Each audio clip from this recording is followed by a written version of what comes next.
തങ്ങൾ പറയുമ്പോ എന്റെ പ്രിയമുള്ളവരെ കൈയുടെ വ്യഭിചാരം എന്തെന്നറിയുമോ? കണ്ണിന്റെ വ്യഭിചാരം കാണലാണ്. ചെവിയുടെ വ്യഭിചാരം എന്തെന്നറിയുമോ? പടച്ചവരെ പാതിരാത്രി ഫോണിലൂടെ മണിയറ രഹസ്യം വരെ പരസ്പരം പങ്കുവെക്കുന്നവരുണ്ടല്ലോ. മോശമായ സംസാരം ചെവി കൊണ്ട് കേൾക്കലുണ്ടല്ലോ. അന്യ പെണ്ണിന്റെ ശബ്ദം കേൾക്കല് അത് ചെവിയുടെ വ്യഭിചാരമാണ് പൊന്നുമോനെ. അത് വിവാഹം ഉറപ്പിച്ച പെണ്ണാകട്ടെ ചെറുപ്പക്കാര് പടച്ചവനെ ചോദിക്കും, ഉസ്താദേ വിവാഹം ഉറപ്പിച്ചല്ലോ. എടാ ഉറപ്പിച്ചെന്ന് പറഞ്ഞിട്ട് ഇസ്ലാമിൽ ഒരു നിലയുമില്ലടാ. ആ ഉറപ്പിയിൽ ഇസ്ലാമിൽ ഒരു വിലയുമില്ല പൊന്നുമോര്.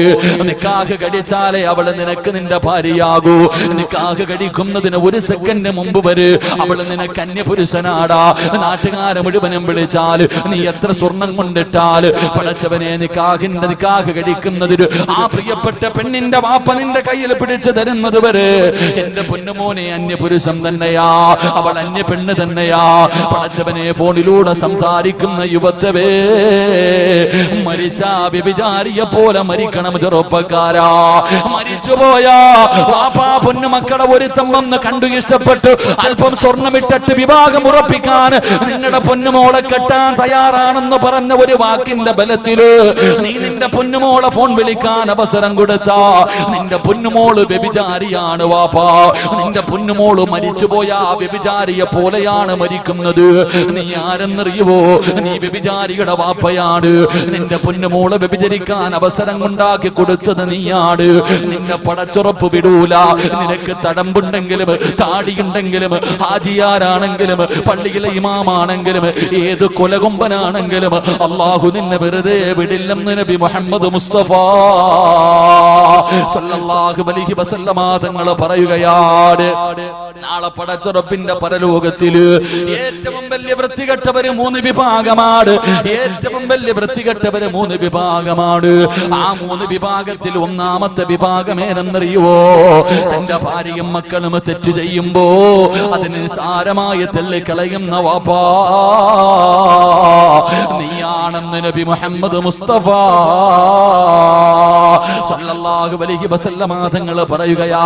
പടച്ചുറപ്പ് നിന്റെ മുഖത്ത് നോക്കൂല, നിന്നോട് കരുണ കാണിക്കൂല, നിനക്കൊരു പരിഗണനയും ഉണ്ടാകില്ല, അല്ലാഹുവിന്റെ ദയ പോലും നിനക്കുണ്ടാകില്ല. അതുകൊണ്ട് എന്റെ പ്രിയമുള്ളവരെ, അന്യ പെണ്ണിന്റെ ശബ്ദം കേൾക്കല് അത് ചെവിയുടെ വ്യഭിചാരമാണ്. ഹറാമ് കാര്യങ്ങൾ സംസാരിക്കലുണ്ടല്ലോ, ഹറാമായ കാര്യങ്ങൾ സംസാരിക്കലുണ്ടല്ലോ, അത് നിന്റെ നാവിന്റെ വ്യഭിചാരമാണെന്ന് നബി മുഹമ്മദ് മുസ്തഫ സല്ലല്ലാഹു അലൈഹി വസല്ലമ തങ്ങൾ പറയുകയാ. നാവ് കൊണ്ട് മോശമായ സെക്സ് ഉണ്ടാക്കുന്ന സംസാരങ്ങൾ സംസാരിക്കുന്നവരല്ലേ പടച്ചവരെ. ഇന്ന് ശരീരത്തിന്റെ വ്യഭിചാരം അല്ലാഹുവിന്റെ പ്രവാചകൻ അവിടെന്ന് പറയുകയാണ്.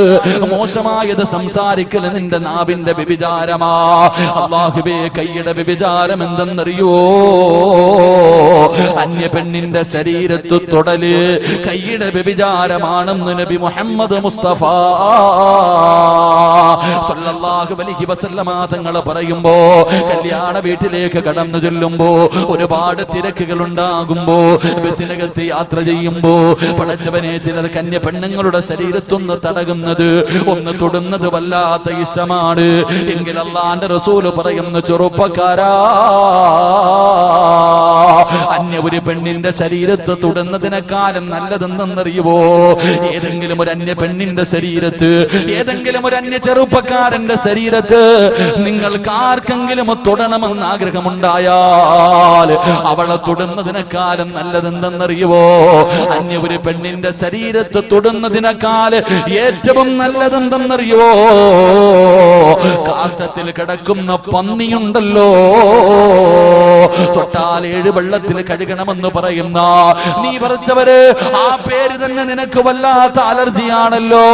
അല്ലാഹുവിന്റെ പ്രവാചകൻ പറയുകയാണ്, അന്യ ഒരു പെണ്ണിന്റെ ശരീരത്ത് തൊടുന്നതിനേക്കാളും നല്ലത് കാഷ്ടത്തിൽ കിടക്കുന്ന പന്നിയെ കെട്ടിപ്പിടിച്ച് കിടക്കലാണ് നല്ലതെന്ന് നബി മുഹമ്മദ് മുസ്തഫ സല്ലല്ലാഹു അലൈഹി വസല്ലമ തങ്ങൾ പറയുകയാ. പന്നിയെ കെട്ടിപ്പിടിച്ച് കിടന്നാൽ കഴുകിയാ പോകുമല്ലോ. പന്നിയെ കെട്ടിപ്പിടിച്ച് കിടന്നാല് കഴുകിയാൽ അത് പോകുമല്ലോ. പക്ഷേ അന്യ പെണ്ണിന്റെ ശരീരത്ത് തൊട്ടാൽ അത് പാപമാണ് ചെറുപ്പക്കാരാ. മഹാനായ സയ്യിദുനാ ഉമർ ഇബ്നുൽ ഖത്താബ് റളിയല്ലാഹു തആല അൻഹു രാജ്യം ഭരിക്കുമ്പോ പടച്ചവനെ ഒരു ചെറുപ്പക്കാരൻ ഉണ്ടായിരുന്നു. പള്ളിയിലെ ഒന്നാമത്തെ സഫിലാണ് ഇരിക്കുന്നത്. എപ്പോ നോക്കിയാലും പള്ളിയിലാണ്. ഉമർ റളിയല്ലാഹു തആല അൻഹുവിന് ആ ചെറുപ്പക്കാരനെ വല്ലാത്ത ഇഷ്ടമാ. എന്റെ പ്രിയമുള്ളവരെ, ഒരു ദിവസം നമസ്കാരം കഴിഞ്ഞ് തന്റെ വീട്ടിലേക്ക്, ഇശാ നമസ്കാരം കഴിഞ്ഞ് വീട്ടിലേക്ക് നടന്നു പോകുമ്പോ ഒരു സുന്ദരിയായ പെണ്ണ് കേറി പിടിക്കുകയാ. കാണാനടകുള്ള യുവത്വത്തിന്റെ നടുവിലൂടെ നടന്നു പോകുന്ന ഈ ചെറുപ്പക്കാരനെ ഒരു സുന്ദരിയായ പെണ്ണ് കേറി പിടിക്കുകയാണ്. അവിടുന്ന് പറയുന്നു, ചെറുപ്പക്കാരാ, എന്റെ ആഗ്രഹമൊന്ന് സാധിച്ചു തരുവോ ചെറുപ്പക്കാരാ? ആരും കാണില്ല, ആരും കാണില്ല. ഒരു പ്രാവശ്യം എന്റെ ആഗ്രഹമൊന്ന് സാധിച്ചു തരുവോ എന്ന് ഒരു പെണ്ണ് തന്റെ ശരീരത്തിലേക്ക് ഒരു ചെറുപ്പക്കാരനെ പിടിച്ചു നിർത്തിയിരിക്കുകയാണ്. കെട്ടിപ്പിടിച്ചിട്ട് ചോദിക്കുമ്പോ, അല്ലാഹുവേ, ഒരു പെണ്ണിന്റെ ശരീരത്ത് ഞാൻ തൊട്ടുപോയല്ലോ റബ്ബേ. ഖസറ ദുനിയാ വൽ ആഖിറ. എന്റെ ദുനിയാവും ആഖിറവും നഷ്ടപ്പെട്ടു പോയല്ലോ റബ്ബേ. നാളെ ഞാൻ പടച്ച റബ്ബിന്റെ കോടതിയിൽ ഇതിന് മറുപടി പറയേണ്ടി വരുമല്ലോ അല്ലാ. ഒരു സുന്ദരിയായ പെണ്ണ് പാതിരാത്രി തന്റെ ശരീരത്തിലേക്ക് ചേർത്ത് പിടിച്ചിട്ട് അവിടെ എന്റെ ആഗ്രഹമൊന്ന് സാധിച്ചു തരുവോ, ഒരാളും കാണില്ല എന്ന് പറഞ്ഞ് യാചിക്കുമ്പോ ആ ചെറുപ്പക്കാരൻ പേടിച്ച് തളർന്നു വീഴുകയാ. പടച്ച റബ്ബിനെ കുറിച്ചുള്ള പേടി കാരണം ആ ചെറുപ്പക്കാരൻ തളർന്നു വീഴുകയാണ്. റബ്ബേ, ഏതോ വഴിയാത്രക്കാരെടുത്തുകൊണ്ട് ആ പൊന്നുമോനെ വീട്ടിലേക്ക് കൊണ്ടുപോയി. ആ പൊന്നുമോനെ വീടിനകത്തേക്ക് കൊണ്ടുപോയി തന്റെ പ്രിയപ്പെട്ട വാപ്പാന്റെ മുന്നിൽ പൊന്നുമോനെ കൊണ്ടുവെക്കുമ്പോ അവിടുന്ന് ബോധം തിരിച്ചു വന്നപ്പോ വാപ്പ ചോദിക്കുന്നു, മോനെ എന്താണ് സംഭവിച്ചതെന്ന് ചോദിക്കുമ്പോ കരഞ്ഞുകൊണ്ട് പറയുന്നു, വാപ്പാ, ഒരു പെണ്ണെന്നെ കേറി പിടിച്ചു വാപ്പാ. എന്റെ ശരീരം ആ പെണ്ണിന്റെ ശരീരവുമായി സ്പർശിച്ചു വാപ്പാ. എനിക്ക് അല്ലാഹു ശിക്ഷ തരുവോ, അതോ പേടിച്ച് പിന്മാറിയതിന് പകരം പ്രതിഫലമാണോ തരുന്നത്? പ്രിയപ്പെട്ട വാപ്പയോട് പൊന്നുമകനെ കരഞ്ഞുകൊണ്ട് ചോദിക്കുകയാണ്. എന്റെ പ്രിയമുള്ളവരെ, അവിടെന്ന് പറഞ്ഞു ഉമർ ഇബ്നുൽ ഖത്താബ് തങ്ങളോട് പോയി ചോദിക്കുക വാപ്പാ.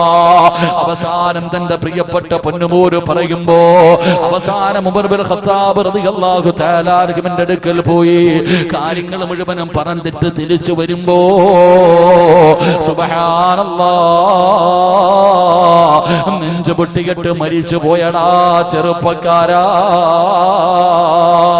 അങ്ങോട്ടൊരു പെണ്ണിനെ കേറി പിടിച്ചതല്ല, അങ്ങോട്ടൊരു പെണ്ണിനെ കയറി പിടിച്ചതല്ല, ഒരു പെണ്ണിങ്ങോട്ട് കയറി പിടിച്ചതാണ്. ഒരു പെണ്ണിങ്ങോട്ട് കയറി പിടിച്ചതാ. പക്ഷേ ഇങ്ങോട്ട് പിടിച്ചപ്പോ പോലും അല്ലാഹുവേ അവിടുന്ന് പേടിച്ചിട്ട് ബോധം നഷ്ടപ്പെട്ടു പോവുകയാണ്. അത് ചിന്തിച്ച് ആ ചെറുപ്പക്കാരന് ഹൃദയം പൊട്ടിയിട്ട് മരിച്ചു പോവുകയാ. ആ ചെറുപ്പക്കാരന്റെ ജനാസ കൊണ്ടുവന്ന് 6 അടി മണ്ണിനകത്തേക്ക് ഇറക്കി വെക്കുമ്പോ ഉമർ ഇബ്നുൽ ഖത്താബ് തങ്ങൾ പറഞ്ഞു, പൊന്നുമോനെ,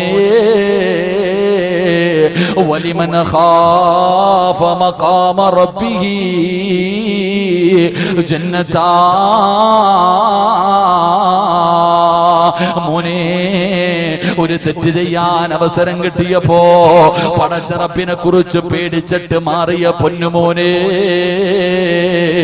വലിമൻ ഖാഫ മഖാമ റബ്ബിഹി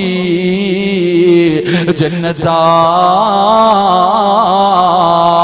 നിനക്ക് നാളെ പടച്ച റബ്ബ് 2 സ്വർഗം തരുമെന്ന ഖുർആനിന്റെ ആയത്ത് ഓതുമ്പോ എന്റെ പ്രിയപ്പെട്ട മുസ്ലിമേ, ഞാനും നിങ്ങളും പടച്ചവനെ എത്രയോ പ്രാവശ്യം തെറ്റ് ചെയ്തവരാണ്. അല്ലാഹുവിന്റെ പ്രവാചകൻ അവിടെന്ന് പറയുകയാ, എല്ലാ പടച്ച റബ്ബിനോട് പൊട്ടിക്കരഞ്ഞ് ദുആ ചെയ്യാനുള്ള അവസരമാണ് പടച്ച റബ്ബ് നമുക്ക് ഓരോ ദിവസവും ഇങ്ങനെ ആയുസ് തരുന്നത്. എന്റെ പ്രിയമുള്ളവരെ, ചെയ്തു പോയത് പടച്ച റബ്ബിനോട് ഏറ്റു പറയാരാ. അതുകൊണ്ട് ഫോൺ വിളിച്ചവരുണ്ട്, പടച്ചവനെ വൃത്തികേടുകൾ കാണിച്ചവരുണ്ട്, അന്യപുരുഷന് ചിത്രം അയച്ചു കൊടുത്തവരുണ്ട്, അന്യപുരുഷനുമായി ശരീരത്തിൽ തൊട്ടവരുണ്ട്. എല്ലാം ഇന്ന് വരെ ആരും അറിയാത്തത് നിന്റെ കഴിവ് കൊണ്ടാണെന്ന് കരുതല്ലേ. പടച്ചുറപ്പ് നിന്നോട് കാണിക്കുന്ന കരുണയാ, അള്ളാഹു നിന്നോട് കാണിക്കുന്ന കരുണയാ. നിന്റെ മക്കളെ കുറിച്ച് ഓർത്തിട്ടാണ് പെങ്ങള്. അതുകൊണ്ട് അല്ലാഹുവിന്റെ പ്രവാചകൻ അവിടെന്ന് പറയുകയാണ്, അല്ലാഹു നീതിമാനാണ്, അല്ലാഹു നീതിമാനാണ്. ചെയ്തു പോയ പാപങ്ങളെ കുറിച്ച് ഓർത്ത് പൊട്ടിക്കരഞ്ഞുകൊണ്ട് തൗബ ചെയ്യുന്ന മനുഷ്യന് നാളെ പടച്ചുറപ്പിന്റെ സ്വർഗത്തിൽ 2 സ്വർഗമുണ്ടെന്ന് അല്ലാഹുവിന്റെ റസൂൽ പറയുമ്പോ പ്രവാചകന്റെ മുന്നിലേക്ക് പടച്ചവരെ മായിസ് റളിയല്ലാഹു തആല അൻഹു ഒരു ചെറുപ്പക്കാരനായ സ്വഹാബിയാണ്. അല്ലാഹുവിന്റെ പ്രവാചകന്റെ മുന്നിലേക്ക് കടന്നു വന്ന് എന്ന് പറയുന്നു, അല്ലാഹുവിന്റെ റസൂലിന്റെ മുന്നിലേക്ക് കടന്നു വന്നിട്ട് അവിടെന്ന് പറയുന്നു, യാ റസൂലല്ലാഹ്, ഞാൻ തെറ്റ് ചെയ്തു നബിയേ, എന്നെ ഒന്ന് ശുദ്ധീകരിക്കണേ നബിയേ.